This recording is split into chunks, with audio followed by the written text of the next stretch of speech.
This is Joe. And this is Jenny. That was Violet. Wow, what a year again.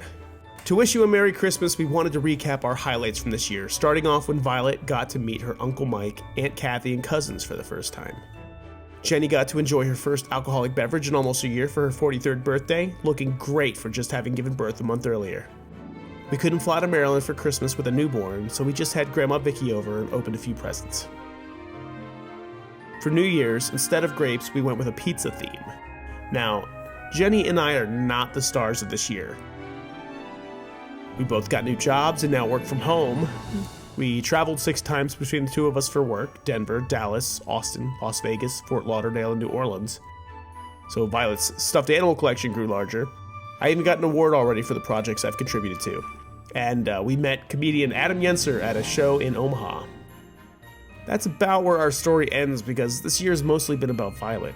And when it comes to raising a tiny little baby person in the world, there's nothing more important than family. And Violet got to spend so much time this year, not just with Mommy and Daddy, but with grandparents, her great-grandfather, Papa Pete, Uncle Mike, Aunt Kathy and her cousins, even great-aunts and great-uncles. We did the one-chip challenge as a family, but only Kathy and I were victorious. Violet got to meet both Santa Claus and the Easter Bunny. The holiday armadillo was not available, however. But we did every kind of holiday imaginable. Birthdays, First Communion, Memorial Day, July 4th, Halloween, Thanksgiving, Huskers games. My parents got to meet Violet when they came to Nebraska for Easter. In the spirit of corn, we made them popcorn lays with cowbells on them. We got to joust for all the marbles at Zelly's birthday at Urban Air. For Violet's birthday, we were ambitious, but the reality of our work trips, my grad school courses, and myriad health issues in the family conspired against us. Ultimately, Violet had a good time, and her smash cake actually tasted better than the one everyone else got to eat. We had 4 flavors of homemade ice cream and more than a dozen homemade pizzas from our new pizza oven. So we're learning to pace ourselves. All year, we watched Violet learn, go to new places, and try new things.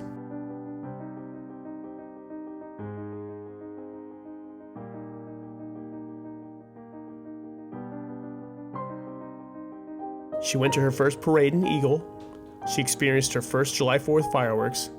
She got to go swimming in her own pool, and then a real one.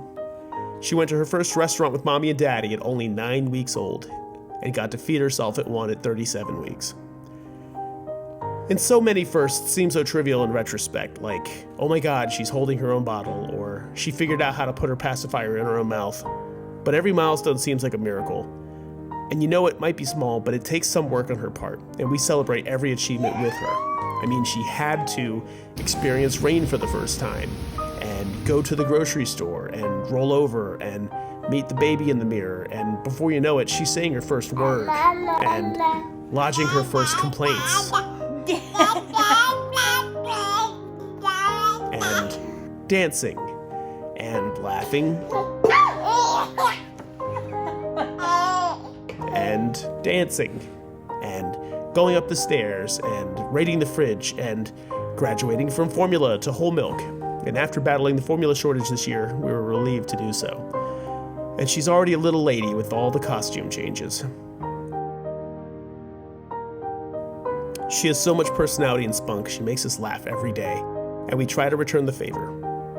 Looking back at this little tiny thing we brought home from the NICU, we already see her growing into this little person, this brilliant little girl with curiosity, aspirations, and ideas. And we'll be cheering her on at every step as she turns her dreams into reality. So from our family to yours, have a Merry Christmas, a Happy New Year, and stay tuned, because I think she's got a lot of surprises in store for us.